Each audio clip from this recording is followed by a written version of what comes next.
আলহামদুলিল্লাহি রাব্বিল আলামিন ওয়াসসালাতু ওয়াসসালামু আলা সাইয়্যিদিল মুরসালিন আম্মা বা'দ ফাআউযু বিল্লাহি মিনাশ শাইতানির রাজীম বিসমিল্লাহির রহমানির রহিম আসসালাতু ওয়াসসালামু আলাইকা ইয়া রাসূলাল্লাহ ওয়া আলা আলিকা ওয়া আসহাবিকা ইয়া হাবিবাল্লাহ আসসালাতু ওয়াসসালামু আলাইকা ইয়া নবিয়াল্লাহ ওয়া আলা আলিকা ওয়া আসহাবিকা ইয়া নূরাল্লাহ। প্রিয় ইসলামী ভাইরা, আমাদের যে দর্শকবৃন্দ, প্রতি সপ্তাহ ন্যায় আজকেও উমর বিন আব্দুল আজিজ রহমতুল্লাহি তাআলা আলাইহি জীবন চরিত্র অনুষ্ঠান নিয়ে আপনাদের সামনে হাজির হলাম। আসুন অনুষ্ঠানের আগে প্রতিবারের ন্যায় হায়াতুন নবী নূরায়ে নবী সাল্লাল্লাহু তাআলা আলাইহি ওয়াসাল্লামের উপর যে দুরূদ শরীফ পড়ার ফজিলত রয়েছে, যে হাদিসে মুবারক আমরা শ্রবণ করে থাকি, আজকেও সেই ধরনের একটি হাদিসে মুবারকা ইনশাআল্লাহ আমরা শ্রবণ করব। হাদিস শরীফের মধ্যে রয়েছে নূরায়ে নবী সাল্লাল্লাহু তাআলা আলাইহি ওয়াসাল্লাম ইরশাদ করেন, যার সারমর্ম এই ধরনের: কিয়ামতের দিন ভয়াবহ মুশকিলাত থেকে তাড়াতাড়ি ওই ব্যক্তি নাজাত পাবে যে দুনিয়াতে বেশি পরিমাণ নূরায়ে নবী সাল্লাল্লাহু তাআলা আলাইহি ওয়াসাল্লামের উপর দুরূদ শরীফ পাঠ করে। কিয়ামত সত্যি আমাদের সামনে আসতেছে। কিয়ামতের উপর ঈমান আনা আবশ্যক, আনতে হবে, এটা কায়েম হবে। কাল কিয়ামত যেটা আমরা বলে থাকি, খুব কঠিন একটা দিন হবে, মুশকিলাতের একটা দিন হবে, ৫০,০০০ বছরের একটা দিন হবে, ইয়ানবসির একটা দিন হবে। কেউ কারো নাই, সবাই পালিয়ে যাবে, স্ত্রীও নাই, সন্তানও নাই, মেয়েও নাই, মাও নাই, বাপও নাই, সবাই নফসি নফসি, কেউ কারো নাই। ওই মুশকিলাতের মুসিবতের দিন তাড়াতাড়ি মুক্তি কে পাচ্ছে? যে তার হায়াতকালীন জিন্দেগির মধ্যে বেশি পরিমাণ দরুদ শরীফ পাঠ করে। তা আমরা আমাদের জীবনের রুটিনের মধ্যে এই জিনিসটা প্র্যাকটিস করি, আমরা বেশি পরিমাণ দরুদ শরীফ পাঠ করি। আর দরুদ শরীফ পাঠের জন্য ঘরে এক কোনায় বসে থাকতে হবে, এই ধরনের কোনো বাধ্যতামূলকতা অর্থাৎ কম্পালসারি কোনো বিষয় না। মসজিদের কোনায় বসে থাকতে হবে, এই ধরনের কোনো কি বিষয় না। আপনি হাঁটতেছেন, চলতেছেন, যাচ্ছেন, যে কোনোভাবে দরুদ শরীফ পড়তে পারেন। এটা পড়ার অভ্যাস গড়ি। আল্লাহ পাক ইনশাআল্লাহর বরকতে আমার আপনার পরকালকে সুন্দর করে দিবেন। আসুন আমরা দরুদ শরীফ পাঠ করি মুহাব্বত নিয়ে। সাল্লু আলাল হাবিব সাল্লাল্লাহু তাআলা আলা মুহাম্মদ সাল্লাল্লাহু আলাইহি ওয়াসাল্লাম। উমর বিন আব্দুল আজিজ রহমতুল্লাহি তাআলা আলাইহিকে এক আল্লাহওয়ালা চিঠি লিখলেন। এখন তো আমাদের দেশে তো চিঠি উঠে গেছে, মেজরিটি মোবাইলে আমরা কথা বলি। তৎকালীন চিঠির প্রচলন বেশি ছিল। চিঠি লিখলেন এভাবে। চিঠির মধ্যে যে কথাগুলি ছিল সেটা আমাদেরও মন দিয়ে শোনা দরকার, এমন গুরুত্বপূর্ণ একটা কথা। চিঠির মধ্যে লিখল, নূরায়ে নবী সাল্লাল্লাহু তাআলা আলাইহি ওয়াসাল্লাম এর সাথে এমন অবস্থায় সাক্ষাৎ করাকে ভয় করেন, এমন অবস্থায় মোলাকাত করাকে ভয় করেন। কেমন অবস্থায়?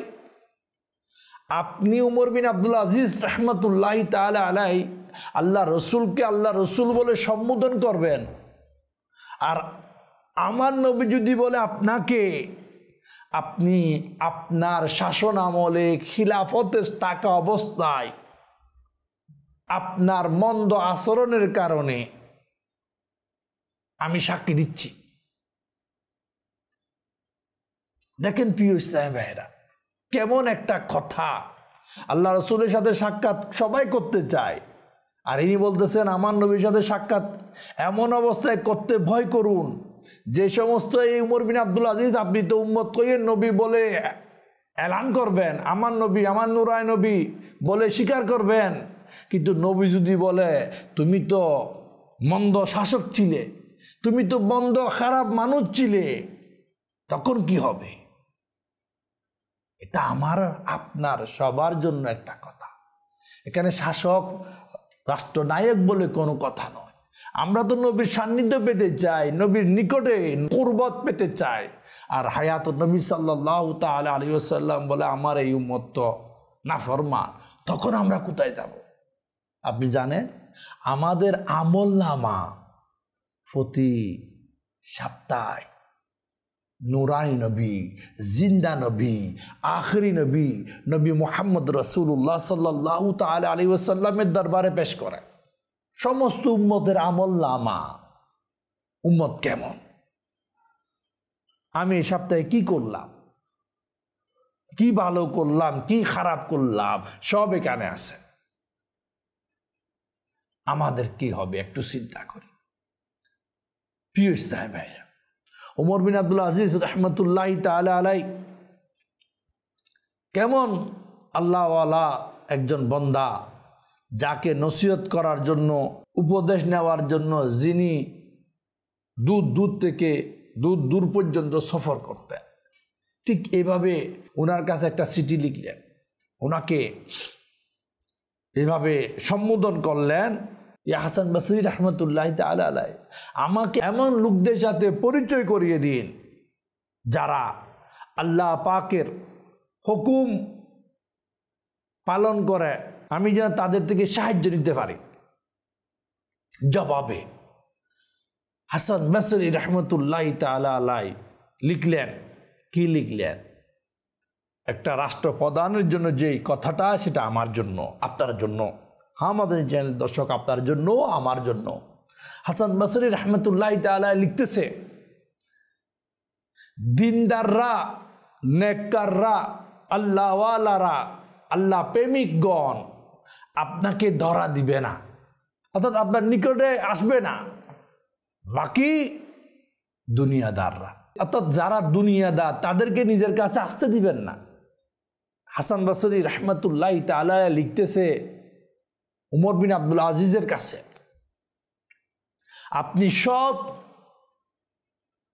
নেককার লোকদের দায়িত্বশীল বানাইবেন, তাদেরকে দায়িত্ব দিবেন, কেননা তারা নিজেদের সৎ এবং নেককারের কারণে কিয়ানতের মতো কালো অধ্যায় রচনা করবে না।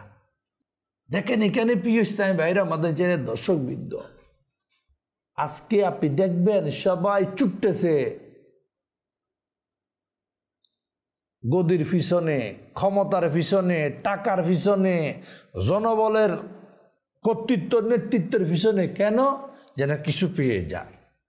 এই কিছু পাওয়ার জন্য মারামারি, দলাদলি, হারাহারি, হিংসা, হত্যা, যত ধরনের গুনার কাজ শুধু দুনিয়ার কিছু পাওয়ার জন্য সব হচ্ছে। আর যারা দিনদার, আল্লাহওয়ালা, এরা আল্লাহ ছাড়া কোনো পয়সাওয়ালা বা বাদশার মোকাপেক্ষী নয়। আর দুনিয়াদাররা সবাই লাইন ধরে, সবাই বড় পয়সাওয়ালার বারান্দায় আঙ্গিনায় গিয়ে ধর্ণা দেয়। কেন? আমার ব্যক্তিগত বেনিফিট, লাভ, এটা ওটা দরকার, আমার এটা প্রয়োজন। আর যারা সত্যিকার আল্লাহওয়ালা, উমর বিন আব্দুল আজিজ রাহমাতুল্লাহি তাআলা আলাইহি হাসান বসরি বলতেছে, এরা আপনাকে ধরা দিবে না, আপনার নিকটও আসবে না। আল্লাহওয়ালাদের পরিচয় কেমন? আর বলা হচ্ছে যাকে দায়িত্ব দেন আপনি, নেককার আল্লাহওয়ালা লোকদেরকে দায়িত্ব দেন। অন্যথায় লস কি জানেন?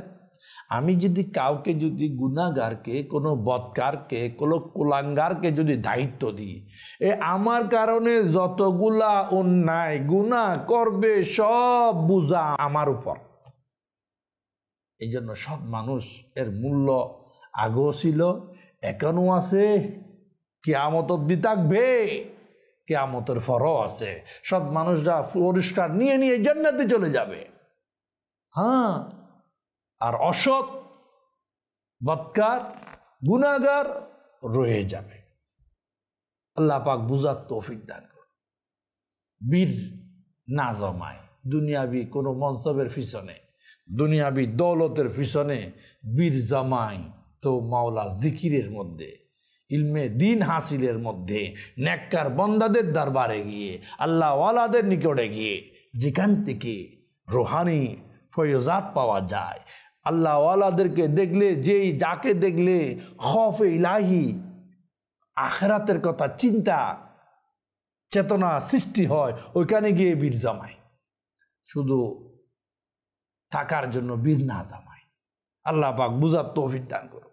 প্রিয় ইসলাম ভাইরা, মাদানী চ্যানেলের দর্শকবৃন্দ, উমর বিন আব্দুল আজিজ রহমতুল্লাহ তাআলা আলাই এই জগতের মধ্যে এমন একটা বেমিসাল বাদশা ছিলেন, যিনি আল্লাহ পাকের দয়ায়, ওনার ক্ষমতা, ওনার শাসন আমল, ওনার রাজত্ব যতদিন ছিল, মাওলার সন্তুষ্টির মধ্যে নিজেকে পর্যন্ত নাকি নিজের হায়াত উৎসর্গ করেছে, এমন একজন বাদশা ছিল। হযরত সৈয়দনা আবু সাঈদ রহমতুল্লাহ তাআলা আলাই ওনার কাছে চিঠি লিখেন। কি লিখেন? হে বাদশাহ, হে আমিরুল মুমিনিন উমর বিন আব্দুল আজিজ, দীর্ঘ জীবনের সীমা নির্দিষ্ট একটি সময়কাল পর্যন্ত, মানে জিন্দেগি একটা নির্দিষ্ট একটা সময় পর্যন্ত। সুতরাং এই সীমা থেকে আপনি একটি অংশ নিয়ে নিন, যা বাকি থাকবে না।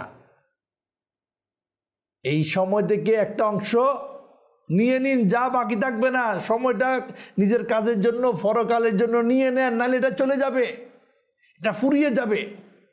আখিরাতের জন্য সময়টা নিয়ে নিন। আপনার সেই স্থায়িত্বের অর্থাৎ এই জিন্দেগির শেষ তো রয়েছে, কিন্তু যে সময়টি আপনি পরকালের জন্য নিয়ে নিবেন, এই সময়টা পরকালে কল্যাণ বয়ে আনবে, মুক্তি নিয়ে আসবে, আর এই সময়টা বান্দার নাজাতের কারণ হয়ে যাবে।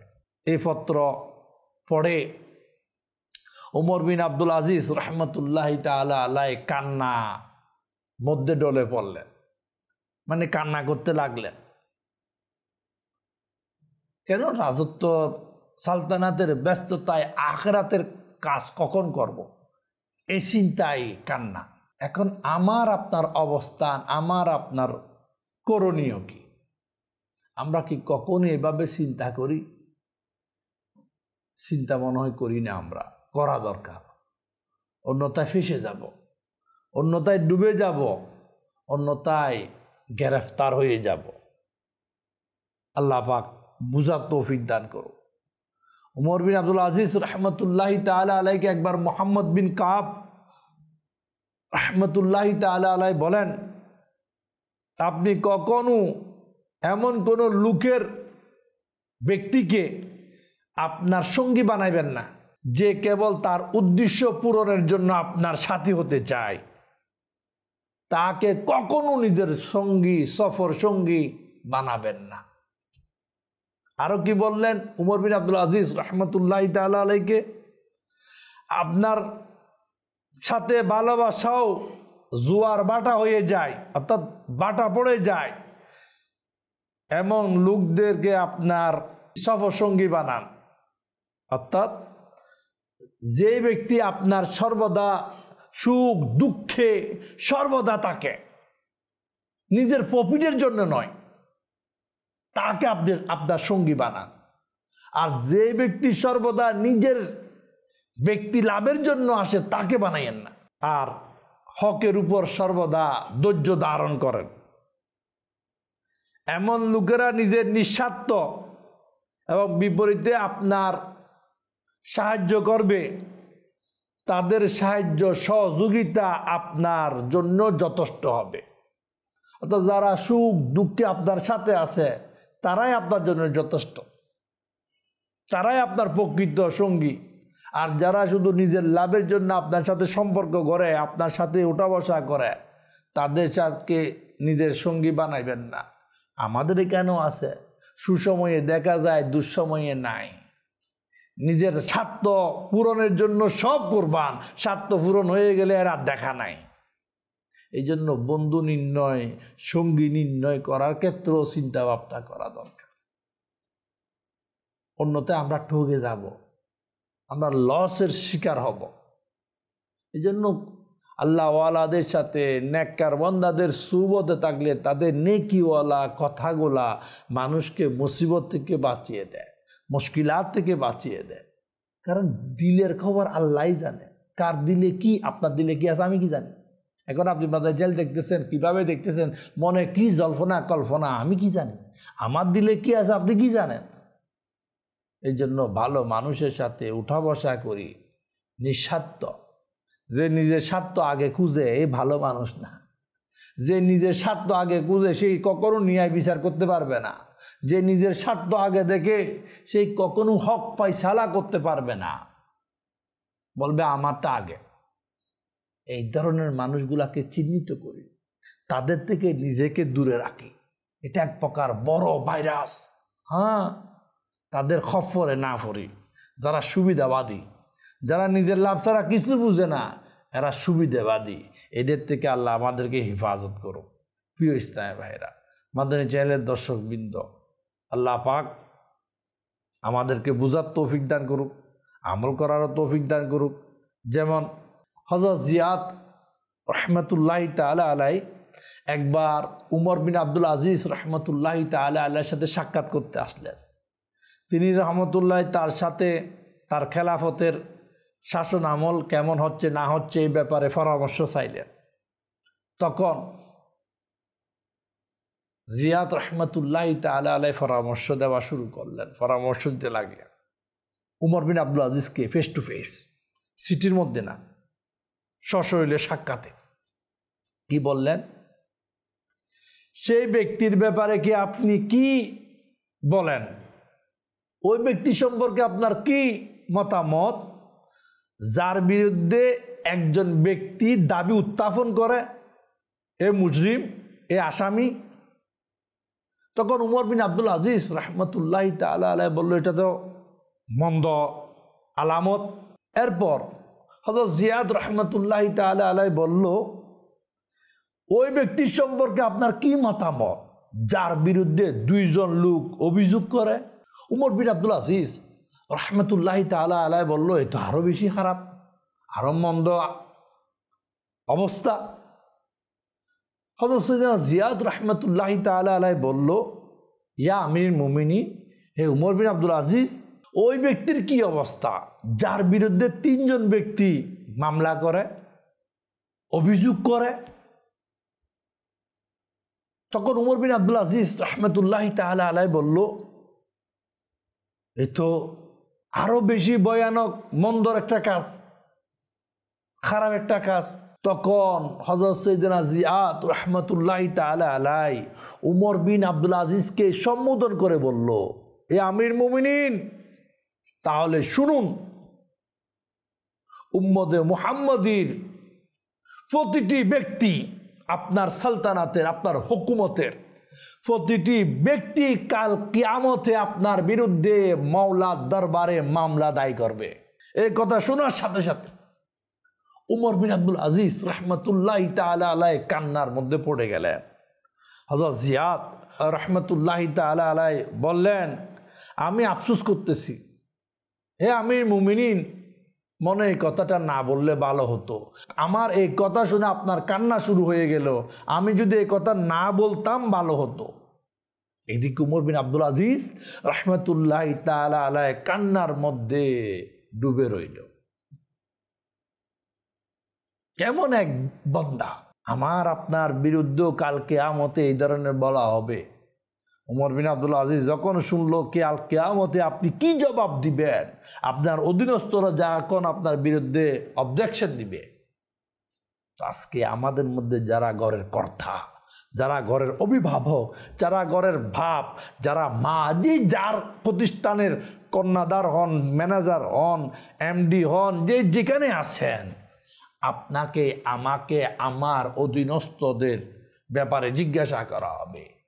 কাল কিয়ামতে যদি মনে করো আমি একজন মেম্বার, আমার এলাকার লোক যদি আমার বিরুদ্ধে অবজেকশন করে, আমি একজন সমাজসেবক, আমার লোকজন এলাকার লোক যদি আমার বিরুদ্ধে অবজেকশন দেয়, আমি একজন গ্রামের সর্দার, আমার বিরুদ্ধে গ্রামের লোক যদি কাল কিয়ামতে অবজেকশন দেয়, আমি একজন মাতব্বর, আমার বিরুদ্ধে যদি কাল কিয়ামতে যদি মামলা করে, আল্লাহ এই ব্যক্তিটা আমার সাথে নাইনসাফি করেছে, হক বিচার করে নাই, আমার হক আমাকে দেয় নাই, আমাকে বঞ্চিত করেছে, তখন কোথায় যাব আমরা? এই কথাগুলা চিন্তা করে উমর বিন আব্দুল আজিজ রহমতুল্লাহ তাআলা আলাইহি কান্নার মধ্যে ডুবে রইল। আর হযরত সৈয়দনা জিয়াদ রাহমাতুল্লাহি তাআলা আলাইহি বলল, আমি এই নসিহতটা না করলে ভালো হতো। এই নসিহতের কারণে আমির মুমিনিন কান্নার মধ্যে পড়ে গিয়েছে। এই ঘটনা থেকে আমাদের শিক্ষা, আমরাও তো কারো না কারো উপরে আছি, আমরা তো কারো না কারো বস, সবাই একজন এক একজনের উপরে রয়েছে। যদি মনে করেন কোনো স্ত্রী বলে ও বাড়ি লাই আমার স্বামী এ আমার সাথে খারাপ ব্যবহার করতো, কি জবাব? কোনো ছেলে যদি বলে ও বাড়ি লাই এ আমার বাপ এ আমার সাথে খারাপ ব্যবহার করতো, কি জবাব? আমি বাপ বলে কিছু বলতে পারতাম না। কোনো মেয়ে যদি বলে ও বার ইলাহি এ আমার বাপ এ আমার সাথে খারাপ আচরণ করত, কোনো কর্মচারী যদি বলে ইয়া বার ইলাহি এ আমার দুনিয়াতে মালিক ছিল এ আমার সাথে আমার উপর শারীরিক নির্যাতন করত, কি জবাব হবে? কোনো জবাব নেই, ফেসে যাব আমরা। এক কথায় আখিরাতকে চিন্তা করি, কাউকে আঘাত না দিই, কারো উপর জুলুম না করি, কারো সম্পত্তি ছিনিয়ে না আনি। আল্লাহ বুঝার তৌফিক দান করুন। আচ্ছা, আমরা কাগজে কলমে ঘুরিয়ে ফিরিয়ে অনেক কিছু অনেকে করে, কিন্তু বাঁচার কোনো সুযোগ নাই। আল্লাহ পাক বুঝার তৌফিক দান করুন। সবার সাথে ভালো বিহেভ করি, আখিরাতে চিন্তা রাখি। মনে করো আমি মারা যাব, আর 1 ঘন্টা বাকি আছে, আমি কি কারোর সাথে খারাপ আচরণ করব? কারো সম্পত্তি ফেলে কি নিয়ে নেব? জোর করে নিয়ে নেব? আর এগুলো কি করবে? এগুলো আমার কবরে যাবে না, সব রয়ে যাবে। এই জন্য একজন ইনসান, আমরা ইনসান প্রতিনিয়ত প্রতি মুহূর্তে যদি মওতের চিন্তা মাইন্ডের মধ্যে ধারণ করে রাখি, এই চিন্তা আমাদেরকে গুনাহ থেকে বাঁচিয়ে রাখবে, গুনাহ থেকে আমাদেরকে সেভ করবে। এই জন্য 2 দিনের জিন্দেগি, এখন আছে এখন নাই। আমি তো বারবার বলি, আবারও বলি, বন্দা মরা যাওয়ার দেরি, তার কোনো লকব নাই। এ বড় ইঞ্জিনিয়ার, ডাক্তার, ব্যারিস্টার, প্রেসিডেন্ট, মন্ত্রী, এমপি, অ্যাডভোকেট, জজ সাহেব বলে লাশ কই, কোনো লকবে নাই। বন্দার নামও তো বলে না, আব্দুল করিম কই এটাও তো বলে না, বলে লাশ কই। এটাই জিন্দেগি। মৃত্যুর দেরি, নাম সব ভুলে যাবে। অনেকে নামের জন্য যা ইচ্ছা তা করে, খামাখা নাম নাম বলে খামাখা গুনার মধ্যে পড়ে যায়, নাম সব শেষ, নিঃশ্বাস যেতে দেরি। আল্লাহ পাক বুঝার তৌফিক দান করো, আমল করার তৌফিক দান করো। আল্লাহ পাক আমাদেরকে নেককার জিন্দেগি গড়ার তৌফিক দান করো। মাদানী চ্যানেল দেখতে থাকি। মাদানী চ্যানেল ইনশাআল্লাহ আমার আপনার আখিরাত সুন্দরের জন্য গুরুত্বপূর্ণ ভূমিকা পালন করে। আমরা আমল করি, নসিহত শ্রবণ করি, শিখি, অপরকে শিখাই। দাওয়াত ইসলামীর মহলে নিজেকে, নিজের পরিবারকে, নিজের ভাই বেরাতকে, আত্মীয় স্বজনকে সম্পৃক্ত করিয়ে দিই। ইনশাআল্লাহ দুনিয়াও সুন্দর হবে, আখিরাতও সুন্দর হবে। সাল্লু আলাল হাবিব সাল্লাল্লাহু তাআলা আলা মুহাম্মদ সাল্লাল্লাহু আলাইহি ওয়াসাল্লাম।